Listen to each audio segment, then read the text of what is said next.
Oui, merci Monsieur le Ministre, et merci Monsieur le Président. Euh, alors, deux remarques sur le sujet du périmètre. Vous l'avez évoqué, Monsieur le Ministre. J'ai fait partie notamment d'une mission d'information qui était conduite par Noviala et notamment Guillaume Vuilletet et Jean-François Cézérani sur une décentralisation rénovée. Et vous l'avez évoqué, c'est le sujet du bassin de vie. Et en parlant des périmètres, aujourd'hui, on se rend compte, en tout cas sur le terrain, qu'en suivant comme vous l'avez très bien dit, hein, ce qui est vrai dans un coin d'un département n'est pas vrai forcément de l'autre côté. Et on s'est rendu compte aussi que, notamment pour un certain nombre de sujets, alors est-ce que c'est l'ordre de compétence? La question que je me pose, est-ce que c'est une problématique de compétence ou pas? On se rend compte que les bassins de vie, des collectivités en soi, des collectivités, que ce soit même un EPCI, n'est pas suffisant, pas le même restrictif. Et la question qu'on se pose, c'est dans toute cette logique territoriale qu'on peut avoir, comment on pourrait positionner des bassins de vie. Aujourd'hui, il y a des outils qui s'appellent les PETR. Et comment, dans une future décentralisation, on peut peut-être les valoriser ou justement peut-être une meilleure prise en compte de la partie comment dire, réforme territoriale. Donc ça, déjà, c'est comment on pourrait utiliser ces outils-là? Est-ce qu'aujourd'hui, il ne faudrait peut-être pas un peu plus institutionnaliser, même si je suis d'accord pour dire aussi en même temps qu'il ne faut pas non plus trop obliger, il faut laisser le choix au volontariat. Mais malgré tout, je suis convaincu qu'il y a peut-être un sujet là. L'autre sujet sur la partie gouvernance. Moi, je le vois, j'ai une grosse comité d'agglomération qui, faut le dire ce qui est, marche relativement bien, avec une problématique quand même, effectivement, des maires qui ont le sentiment que, ils sont moins concernés. C'est un sujet qui sont pris, souvent, ils reçoivent des documents, mais ils les reçoivent 1 heure avant la réunion. Certains qui n'avaient pas de visibilité du tout sur l'impact des décisions prises. Je vois le cas de communes où elles ont perdu de la DSIL, elles ont perdu de la DSR et ainsi de suite, et l'ont découvert quasiment du jour au lendemain, ils ne l'ont pas compris. Euh, et quand ils ont compris qu'en fait c'était à la communauté d'agglomération d'éventuellement assurer la solidarité entre les communes, la communauté d'agglomération a lancé des études.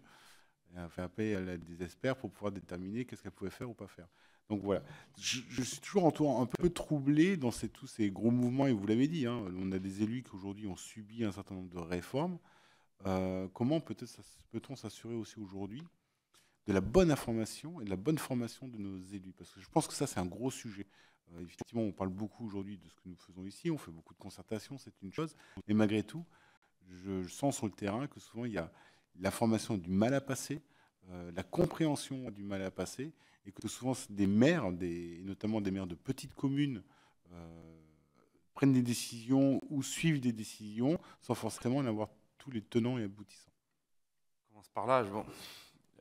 On va mettre dans la loi évidemment des outils qui permettent d'améliorer la gouvernance, l'obligation de la circulation des documents, y compris dans les conseils municipaux, chez les non-conseillers communautaires, que le maire puisse permettre à des adjoints qui ne seraient pas conseillers communautaires de quand même aller en commission, etc., etc. Bon.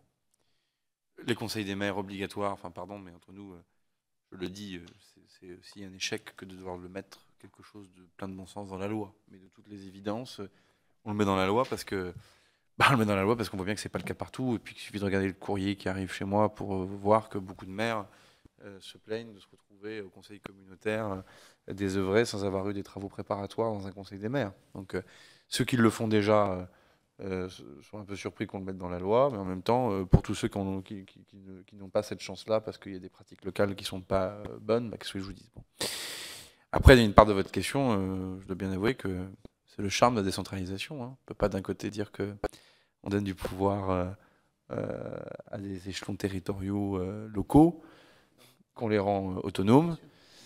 Mais c'est bien qu'on se le dise aussi, parce que vous êtes élu de la nation, et quand parfois on va reprocher à l'État des manquements sur des compétences qui sont complètement décentralisées, moi ça me met toujours très en colère. Je dis pas le gouvernement, je dis l'État. Participe le week-end dernier au Haut-de-Garonne à un événement organisé par la Tribune qui s'appelle The Village, sur les fractures territoriales.